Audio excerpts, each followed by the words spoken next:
ya pisa sisian haga nega step ka bamenta haga kerteng ka bathiang bat ka benebor tam ka jong trai bunok prim jingi Jesus Christ ka ktin jong blek wangi kwa ban puson haga nega sing ka long kat kom ka sithi o Paulus o apostol shaki nong Philippi kala nong ka ba lai ka khot ka khat nyok bong ko para tu pertho bot yanga tu khmi tho ya ki to ki ba pertho e nuksa bangi la ai namar don bon ki ba im kat kom balong ki nong shun ki ding pnau Christ bon chin ngi la ya tho ya kani happy menta ngong ya kata bat ki umat ki bakum kini ki pentut ki kut haga jingjot ublei jongki te ka khpo bat ka burom jongki ka long ka jingle rai jongki ngakren saphang ki tu ki babrai tangki e jong ka purthei kumba phi tip ha ka snong trai jongi ka long habneng bat dei tang kita ki bakmi lenti hir pon wan unong punim jongi utrai Jesus Christ.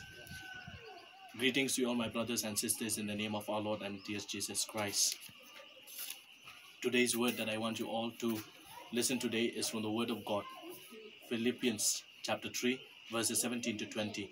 Keep on imitating me, brothers. Pay attention to those who follow the right example, those we have set for you. I have told you this many times before, and now I repeat it with tears.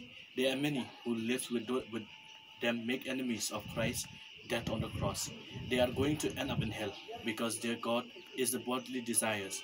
They are proud of what they should be ashamed of, and they think only of things that belong to this world. We, however, are citizens of heaven, and we eagerly waiting for our Savior, the Lord Jesus Christ, to come. Bentaka singa jing pusan ka tinga jong bleka ong ba u Paulus ba khod yo ong yangi. Wa apostol ong yangi ba ngi dei banlong kita ki ba pertho bo jo u. Kamut ka jing pertho bo jo Christ. Namar ma u kat kum ka sithi shaki koren kalanong ka bani ka bakat we ka khot ka bani kong u ong. To pertho bo yanga namar nga pertho bo jo Christ. Namar ngin long kita kinong song snong jong kata ka bani.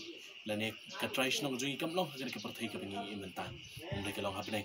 Namar u ong ha ka gospel ka jong Yohanes ka bakhat sa ka khot ka bani kong hadu ka balai ka ba ujisu ong nga let ban pen kre ka chaka na ka benta ka jong ni bat ni ru kum ta ngini ban long kita ki bla pen kre la ka jong jing em bangin ak mi ka ta ka jing long trash nong ka jong ni hang te habneng henry ye kita barok ni le tang da ka bingi don lem ren kat badu Christ.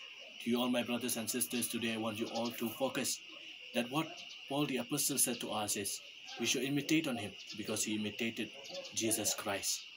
We are not living in this world forever. Our house is in heaven. Our place where we are going to stay forever is in heaven. But what we have to do is believe on Jesus. Let us not only believe on what we see in this world, but believe on him who give us eternal life.